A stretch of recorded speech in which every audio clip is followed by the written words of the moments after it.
Hello, everyone, and welcome to the Soul to Entrepreneur Show. You with me, Lorraine Chai, the host. We're going to be talking about something different today and the concept of traditions, right? Because we all grow in different traditions considering depending on the generation that we're at. So today, I have with me Eng Ho, a very good friend of mine, and the reason why I have him on board is because of his transition. He's also Malaysian, like I am, but his transition from one country to the next, and it's growing out of that old tradition that we are used to. So, welcome, Eng Ho, to my podcast. Hello, everyone. Hey, Lorraine, thank you very much for having me. I'm very appreciative of this opportunity to be on a podcast with you. Thank you. Absolutely. So, look, let's talk about the whole concept of migration, right? Because, like, for me, I've migrated twice. And for you to migrate, both of us from Malaysia, I'm assuming that both of us have a quite similar upbringing in terms of not only being Malaysian, but also being Chinese in that household too, have migrated into Australia, into a Western culture. How was that transition for you? Because people have transitioned. It doesn't matter whether or not you're Asian or European. People have transitioned out of their family culture. So how was that transition for you? You're talking about things that happened many, many years ago. So I'm not exactly very young. So let me think. Transitioning was always difficult for most, especially when transitioning from different culture. For me, it's a challenge, but then again, uh, life is a challenge. So you take things one step at a time and you figure things out. So very much Mm. like yourself, Lauren, since you've done twice, I've only done once. So you can actually share a lot of things with us as well. I mean, like, what do you think, Lauren? Well, for me, it's trying to open up, right? Because the regime of being Malaysian and Asian is like you follow things by the book. And coming into Australia, I've learned that there's a lot of creative side of things which we were not taught back in Malaysia. You know, we were taught where you have to follow according to the spelling, the right spelling. You don't question anything. So you don't ask if you're curious about something because it shows that you're being a rebel. But in Australia, it's very creative where they teach you how to express yourself. I think maybe a little bit too much, but there is a balance to learn. But the reason why I ask this question is because there's also a transition with business as well, from the corporate life to being a business owner for yourself. So tell us about your experience in terms of owning your laundromat or laundry Sure. business. Sure. Yeah. Just a little bit background about myself. I came when I was in uni. So the transitioning part is all happened during school days. So it's not too bad. It's actually a very safe place to do that. There's a lot of international students that comes to Australia. For once you start finding life, graduating from uni, trying all sort of work, you tend to gravitate towards uh, a chance. Many of us drop into a business or a work or any lifestyle by chance. We navigate life through, hey, this thing works for us. We choose a path, and the path can be very daunting, but we have to choose a path to get to where we are at the moment. Uh, Looking into business, success is a pivotal thing that actually helps you with transitioning. As you get more and more successful, you tend to not get affected as much, with the cultural background and things like that. So as you can tell, I have not adopted the Aussie accent, and I'm fine with that. You know, I get by. People try to understand me instead. So as long as you speak clearly, you tend to be able to get things through. You have to give value. I think value comes in more or less quite universal. If you're able to think what your clients or your employees or your investor wants, you tend to be able to get things across. And you keep doing that. The more that you can give value to people, the more your customers or your employees or your investors will give back to you. Uh, that transcend the cultural differences, I believe. But that transition for you, right? Like, did you start with corporate? Did you start with working for somebody else first, or did you like just acquire a business straight away? Like, how was that process for you? Very much like everybody else, I look for a job. You know, when I finished uni, I came out looking for an engineering job. That's what I major in. It was difficult, being uh, coming from a different background. But maybe that's not it, right? I'm a poor student, so maybe that's the main reason, not because of my cultural background, but that plays a little bit, I suppose. You come out looking for a job, you find that, hey, as you navigate through your job, you find what you're good in.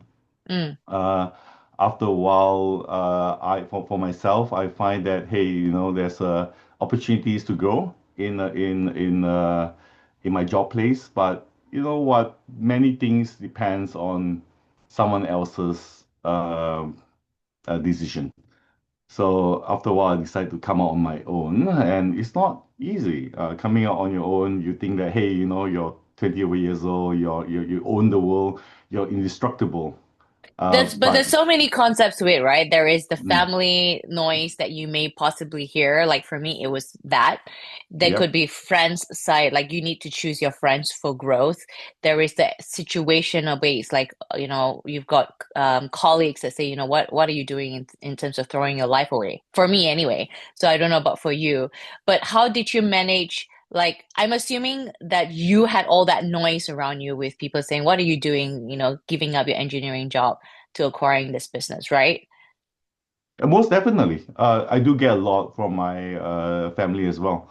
Very Right. So much like how your did you, background. Yeah. right. So I like for me it was really like it was shutting out all that noise in order to make sound decisions, right? And I believe Yes. that's the same thing for yourself. Like for you, for your experience, how did you handle that situation with all the noise of people trying to convince you otherwise? It's like politics, right? Everybody Mm. trying to convince you to stay in your zone when you're like, no, you see something beyond there and you see there's a possibility and you took that calculative risks. So how did you manage all that stress that is surrounding you at that time, if you can remember? Yes, I can. I can very much remember that. I remember first thing I told my parents. I say like, hey, I'm leaving this job. I'm going to be uh, on my own. I'm going to into property development. I want to do be a property developer. I say you're crazy, right? My dad say you're crazy, right? Well, you got to stuck onto a job, right? Learn it for 20 years, and then maybe you can come up and own your own business. It's difficult, all right, to ping pong between that and what I learned through so many self-help books and podcasts and things like that on the internet. On another hand, my mom was very supportive, and she was saying that, hey, just do your best, just do whatever you want. Don't worry, we'll support you, even though your dad say otherwise. We'll support you. So, I got conflicting information, but I Mm. do look up to someone, another family member, which is my uncle, and he does a lot of business, right? So you reach out to people who's done it before, and you keep giving value. Say like, okay, what can I do to help? Okay, I've done this. I'll keep going and keep shadowing him. I've gone overseas, sell things on his behalf, taking care of his, issues that he have in Australia. I've done everything, So and that basically, he was opportunity your comes. mentor, though. Yeah, like he was your Exactly. Yeah, first yeah, yeah. mentor, and you took that, Correct. you reached out and you took the opportunity of being mentored before leading up to actually upgrading your mentor to someone that's even bigger. Exactly. Yep. In life, I think you need to have a mentor or a coach, because that shortens your mistake, Mm. the type of mistake they're gonna make. So of course you do fall because your mentor can't be with you all the time, but you get someone to bounce your thoughts, your ideas, even your failures. Mm. And the most important thing is that you can have failures, but you got to bounce back. The failure is not meant to, don't take enough, too big of a failure that you get crippled.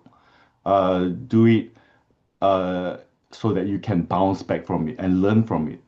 But it's not So just that, it's you having someone to push you forward because sometimes we get so fixated about the failure that we get stuck in that whole emotion. But to have like a mentor or a coach to actually pushes us through beyond that emotion towards, where we need to go to goals, isn't it? You're right, Lorraine. A lot of times, the coach or mentor is there to make you accountable. It's Mm, you yourself that have to go and ask. You yourself have to go and push. They're not going to push for you because they're successful. Why do they need to? You go out there and you say, "Here's some value. I want to learn. I want to be like you. What do you do? Hey, I'm busy. I can't do this. No problem. I'll come back again." Right? You mm, keep going at it until a point that hey, you get a breakthrough. So you keep going back there, and eventually you find that hey, you find someone in business in life that is able to give you mentorship on other things, or coaching in other things. So you go for that as well. So on my journey to get to where I am, I have a few, and they are great people. Then they are still great people who have very, very high net worth. Maybe one day I'll become like them, and that'll be a great achievement. I'm pretty sure they will love it as well if I can achieve greatness in that terms. And they say, hey, I've contributed to your success. mm.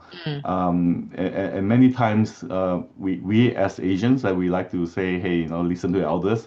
Please listen to your elders. That's very important. They do share a lot of things, whether good or bad.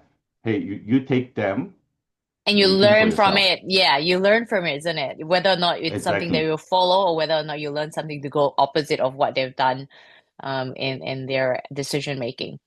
Exactly. Yep. So not everything is for you, but you get the option to dissect it rather than you have your own thoughts, and that's the only thing that you need to follow. You need options in life to decide yes or no, good or bad. And if it's bad, learn from it. If it's good, Mm, hey, good job, carry on, mm. do more of those. All right, so we're all humans, so we all go through emotions, whether or not it's up and down. Now, have you ever felt like really disheartened and you felt like you're a failure through your business journey? Yes, but I don't dwell on it. I Good. do So feel that So what about yes. fear, right? Like fear is normal, but have you yourself ever gone through the concept of fear as in your business growth? Yes, most definitely. You can't avoid fear. What you can do in face of fear is you have to be brave. I suppose it sounds very cliche, fear, and then you gotta be brave and things like that. Even if I try to be brave, it doesn't stop me from fearing things. Mm. I need to tackle it head on. I say I still am fearful of something, but if I don't do this, what's the outcome, You never right? know what's gonna happen unless you do it, isn't it? You don't You know just what to you take the don't know. shot. Yeah, you don't know what you don't know till you actually do it. But you can reduce that by having calculated risks. So you need to see, right? But if I were to do this, what are the chances? If I were to fail, how bad will I fail? Mm. Right? At some time in your life, you're gonna say, I'm gonna fail so much, right? If I fail this, I'm gonna uh be in a bad position. But if I don't do this, life's gonna be the same. But it's like worst case, best case, and most likely scenario, isn't it? It's seeing all You're the spot three on, outcomes. Lorraine. Yes, that's right, spot on. So you best case, worst case, and most likely, and then you decide. And chances are you're gonna take the most likely scenario. Absolutely. So with all of us, in the realm of business, right? How did you decide to go into the business there that you're at the moment in terms of your laundry business? How uh how do I decide to go Like from an into this? engineer to laundry, right? Like what Right, what gave okay. you that thought? How do you know that that was the business for you? Because we're gonna have people out there that are like, okay, I want to start a business, but I have this idea, I had that idea, I've got so many Yeah, ideas, but I don't know where to go. yeah. Uh, two things when I left my job. I know two things that's very important, right? From observation, from my coaching, from everything else. Number one, you need to know how to sell, right? If you can't sell anything, you probably aren't going to go very far in life. You sell in your ideas, you sell in your products, your services, you sell in your relationship, you sell in Mm. everything. That's the most important thing, to able to convince another human beings to to your deals, to your ideas, to your I suppose like your um, concept of life. And number two, right? So selling one thing. Another thing is that you need to make sure that you understand, keep tabs of where you are. So that's financial education. So that's number two, most important. Everything else you can learn along the way, but you got to be very strong in these two.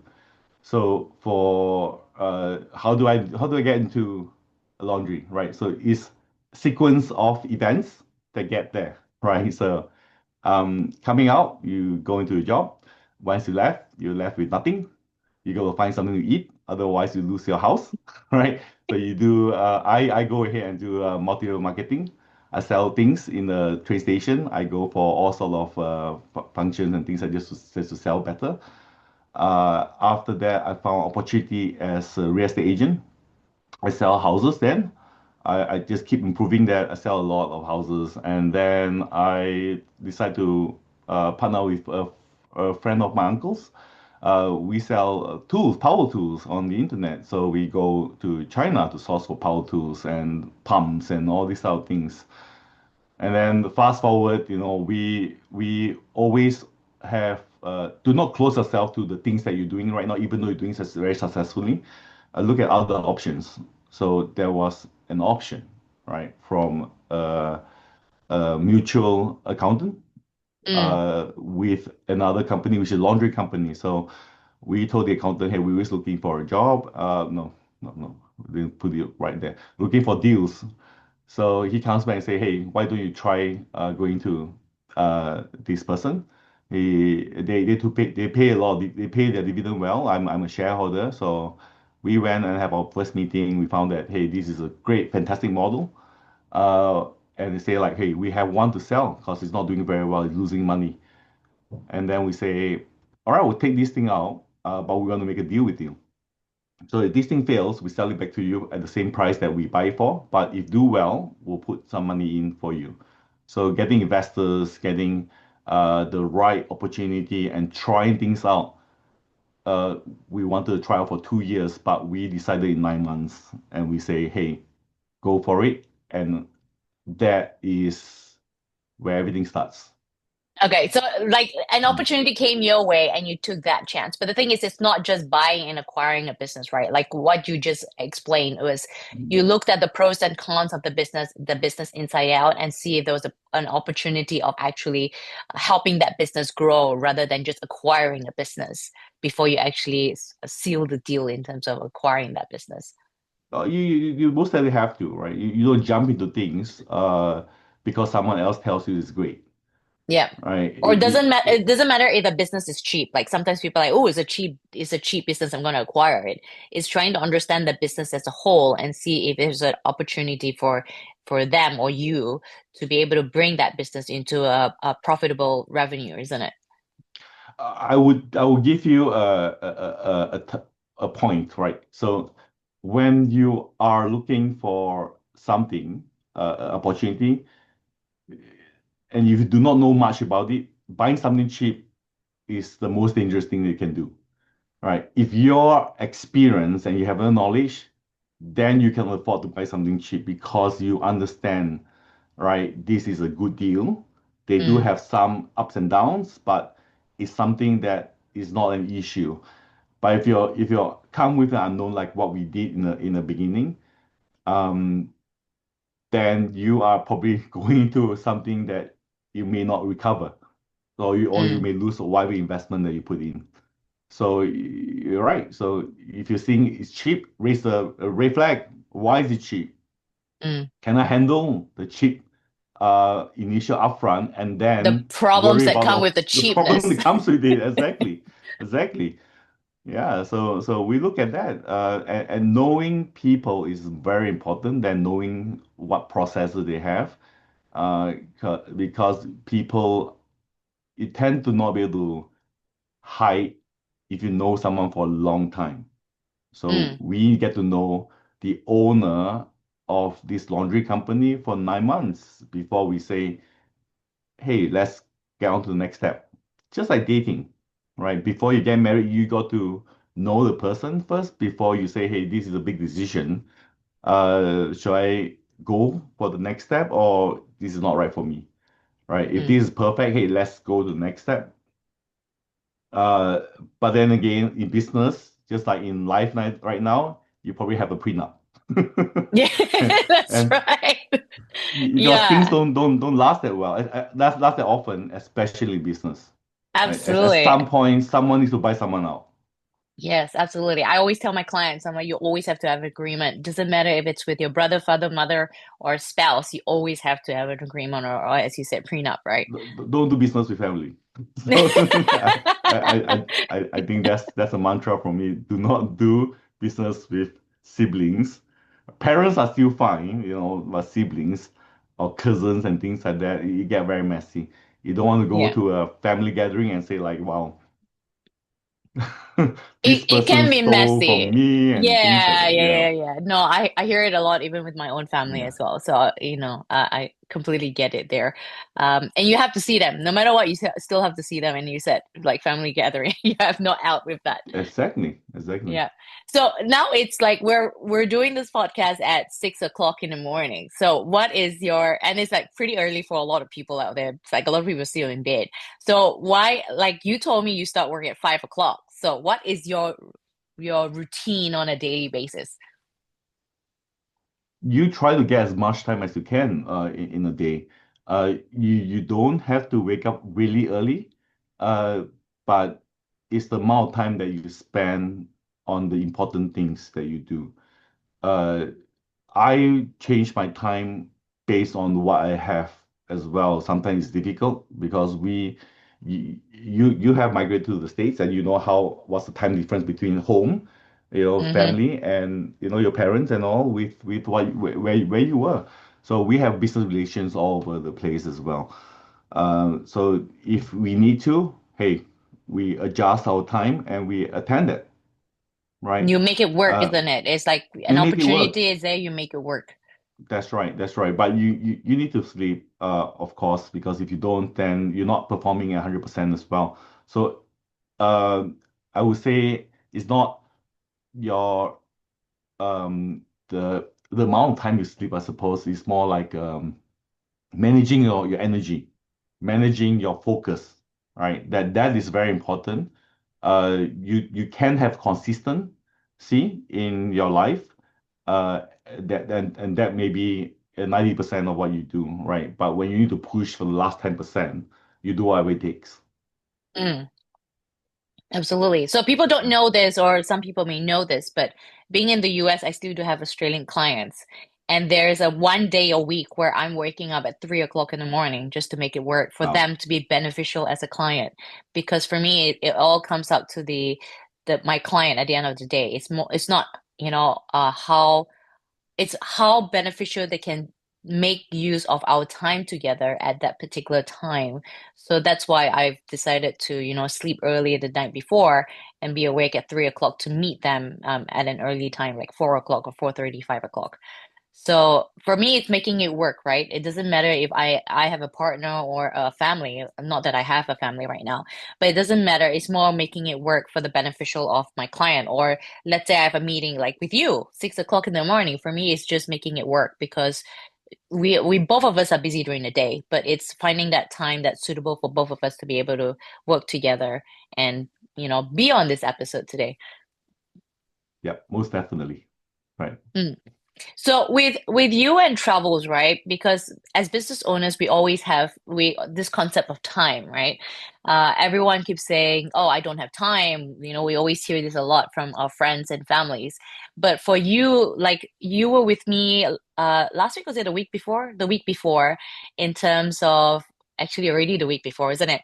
The week Yeah, before, that's in right. terms of Mm. of you taking time out of your business, in terms of attending a business event and attending things. Like, what is your thought process in terms of you making it work to attend something and taking your time out of the business? Because people always say they don't have time. Well, when you say I don't have time, right, it means that I don't have time for you, right? The person I talk to. So it's all a matter of priorities, right? If I don't have time for someone, it's probably they are probably the least priority of what you need to do or what you plan to achieve for yourself. So if you ever hear I don't have time, means I don't have time for you, right? Because you're the least priority of what I need to do. We take things out from our life to do the things that we need to do, like attend, events in Sydney and opportunity to for yourself speak in the Sydney Opera House, right? That's amazing. That's probably one lifetime thing that you do. And hey, the last thing that you want to do is you regretting of not doing something, right? If you ever ask and oh, It just sounds like they don't have time to grow. They don't have time to level up or, raise their standards, right? So it's missing out the opportunity that's given to them in terms of growth to be someone better to increase your revenue. that's right. But then again, you gotta ask as well, right? To them, uh, is that growth or is that a complete waste of time, right? Right. You need to identify that. If I were to stay in my business and do something, right, that's growth too, right? Mm, But compared to an event that you get to meet and network and raise money and opportunity to meet future investors or finding new relations, and you're probably not going to have that opportunity for a long, long time in the future. You choose, right? Which one you prefer to do. Are you making a big impact at doing what you do right now? Or is there a bigger impact for going to an event like that? It's up to you, right? So many of people that we found out after the event, they did not go. But mm, did they regret it?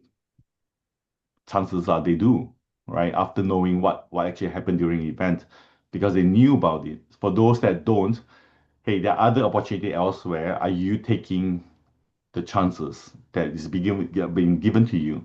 Can you recognize opportunity? mm. Right? That is a question you gotta ask yourself. No one can decide for you.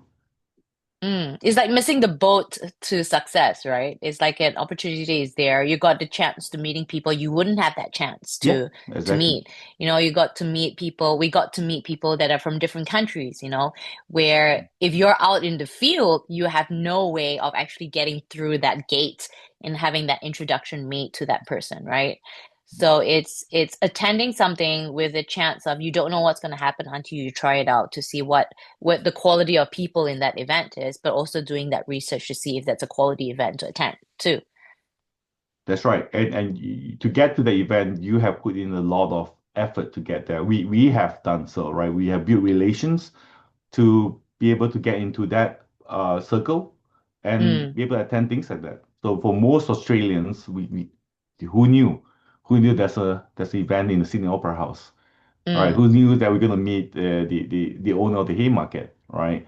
Who knew we're yes. gonna meet the founder of Hungry Jack's or Burger King in Australia, right? That is a big thing that we have, you know, um, done in our life sequence of events until we get to this opportunity. And But whether to you're take the right though. opportunity, yeah, Yeah, but you're right. Like yes, we didn't just like see them speak. We got to meet them, right? We got to talk to yeah, them. mm-hmm. Some of us got to talk to them. I got to talk to Paul Signorelli as well. And I have an interview with him. It's opportunity like that that you never know that you get. We Yep. could have probably paid even more money to be able to have to meet them. That's a circle that an opportunity that you don't know till you've taken it or you tried it out. Yeah, very, very, very, very true. Sometimes money don't give you access. It's not enough, right? You need to build that relations because people with money don't need, well, they want to have more money, right? But they don't need, your Mm, money to meet you, right? They want to see what values, what sort of character you are, what sort of people that you can, you share, right? Or you can network with as well. Everybody wants to network up. Then nobody Mm. wants to network down, right? So unless you can give value, then they probably give you opportunity. Absolutely, absolutely. Okay, Mhm. so I came from originally come from a small town, and to have grown up in or to have transitioned to Sydney, a city, and then to transition into the US. So for you, how you end up being in what's the place again you're at? Geelong is in Victoria, Geelong. Australia. Geelong. And Geelong is away from the city, right? For your business to be there. W was No, that Geelong is it's like 2 hours away. no, it's about an hour away from Melbourne. Uh-huh. A Okay. lot of people live in Geelong as well, traveling to Melbourne to work. Mm, You could say uh, it used to be a regional town, right? But there's so much money being put into Geelong right now, especially mm. after the pandemic, because we had the worst lockdown. Victoria has the worst Oh lockdown yes, during the Victoria, pandemic, yes. and people want to escape from the CBD, right? And Right. the inner metro area, and many people have migrated to Geelong, and now we have the ferry ride that goes to Melbourne every day. We have the train that connects to Melbourne all the time. We have the airport there as well that Air Asia used to come, but the pandemic stopped it. So probably looking for another airline to replace that. That huge development, hotels, everything, all the big names, they're all building in Geelong as well. Because past Geelong, you get the Great Ocean Road, you get all the Right. one of the bigger towns out there, and you go from Geelong to Adelaide as well. So So there's a lot of things. I'm assuming you didn't grow up in Geelong, right? It No, was I just an don't. I didn't. so it was just an opportunity that a business was there Yeah. for you to acquire.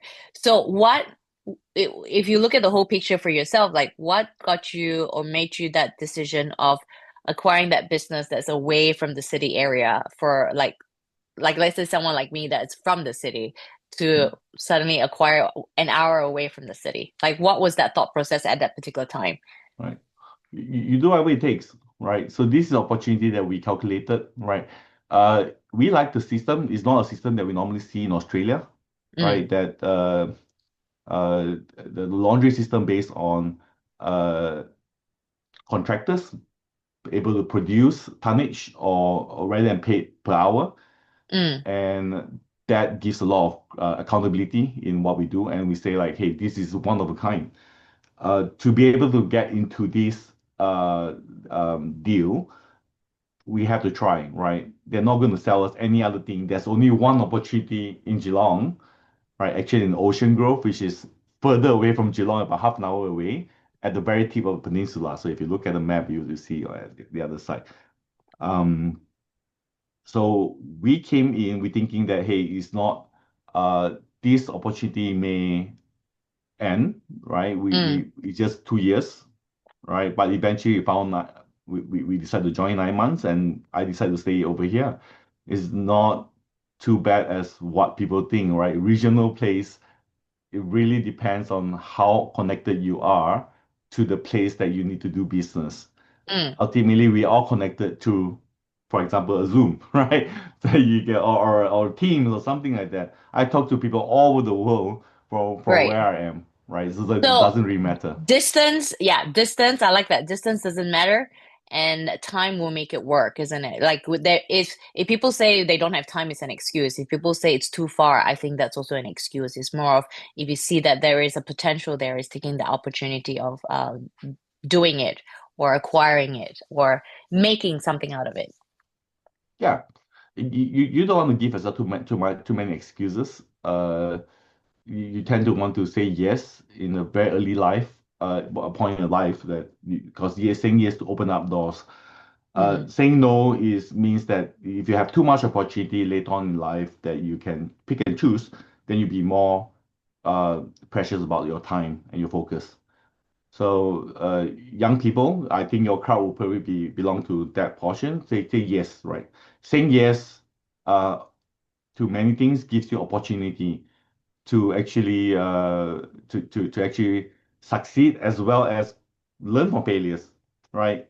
So say Mm, yes, and then look at that, choose your worst case, best case, most likely, and then you decide, right? Don't take too long because opportunity, if you don't take the opportunity, someone else will. absolutely. Yeah. Cool. And with you acquiring your mentor first and then the coaches that you have, did you take that while you still had your 9 to 5 job, or did you take that after you left your 9 to 5 job? I've always been a very avid reader and listener of uh, self-help books and things like that. So the earlier author that actually makes a lot of impact on me is Robert Kiyosaki, Rich Dad Poor Mm, Dad. So I attend as much of the podcast and referrals from his uh, teachings from his books, and then I find other entrepreneurs, who are masters in their own field. Uh, I I believe that along the way, I always have you know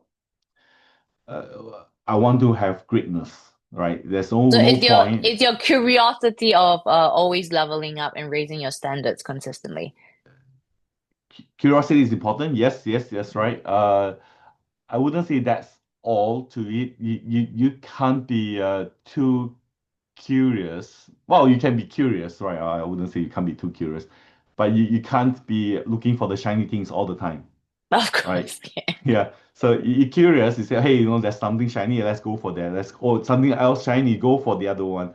You got to balance that between your curiosity and you get it done, right? You Mm, start something like we have the Asian Chinese saying that you start something, you go to finish it, right? That's you must have a head, you must have a tail. You mm, can't start something and not finish it, right? And that's doesn't matter how successful we are. That's the teaching that we're being taught from young. So I believe that's a lot of wisdom in what the our culture has taught us. Uh, so yeah, so along the way, yes, I do have maybe not in person, but I do mm. have something to refer to.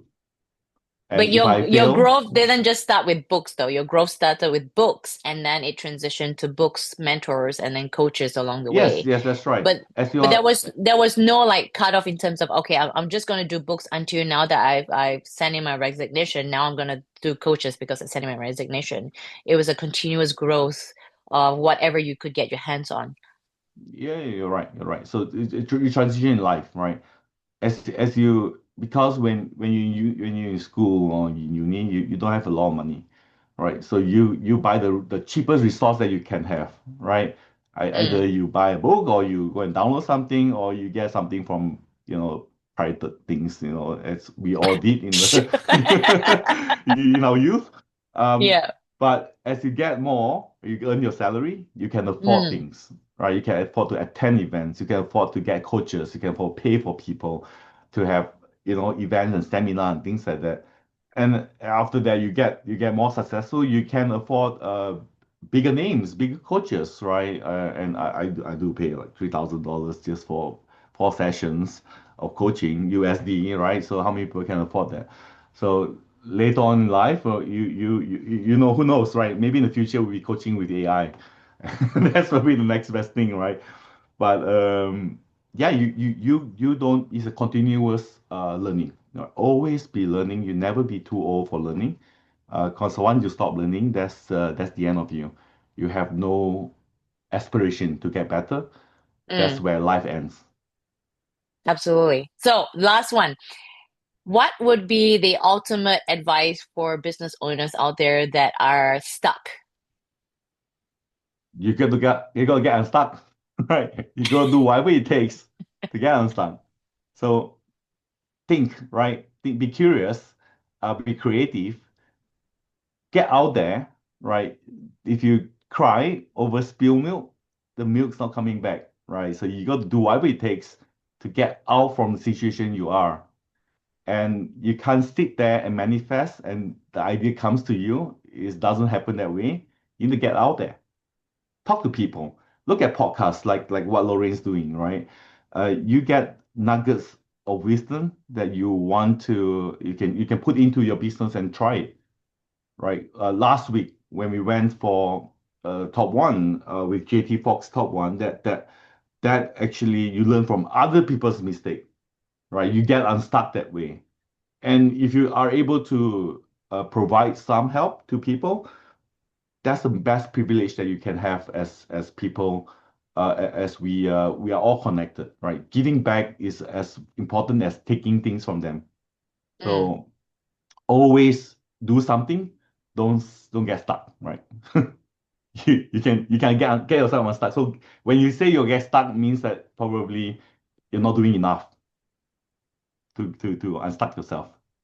It's like being in a dead end. It's like, what do you do? Do you just stay there or you find a way out of being in that, dead end? Is there a way, Right. maybe a side track, from a different journey from what you Absolutely. expect? Because things happen at any time, isn't it? Yeah, you're right. All right, Eng Ho, thank you so much for spending some time with me and sharing your experience and your advice to all those listeners out there and business owners out there. If you all enjoyed this episode, please do like, share it with those that you think would benefit from this. But also follow me and subscribe to Solo to Entrepreneur Show. But if you're also curious in terms of what Eng Ho does, I'm going to put on the description on the links to his social media page. And if you could follow him and just, see what he does for behind the scenes or upfront in terms of his business and the people that he surrounds himself with, by all means, click on the description. I will put those links down below. But other than that, thank you, Angel, for being with us today on this episode. Thanks, Lorraine. Thanks, everyone. Look forward to the invites and shares and things like that. All right. Absolutely. And Awesome. Have a good I day. should see you all on the next episode.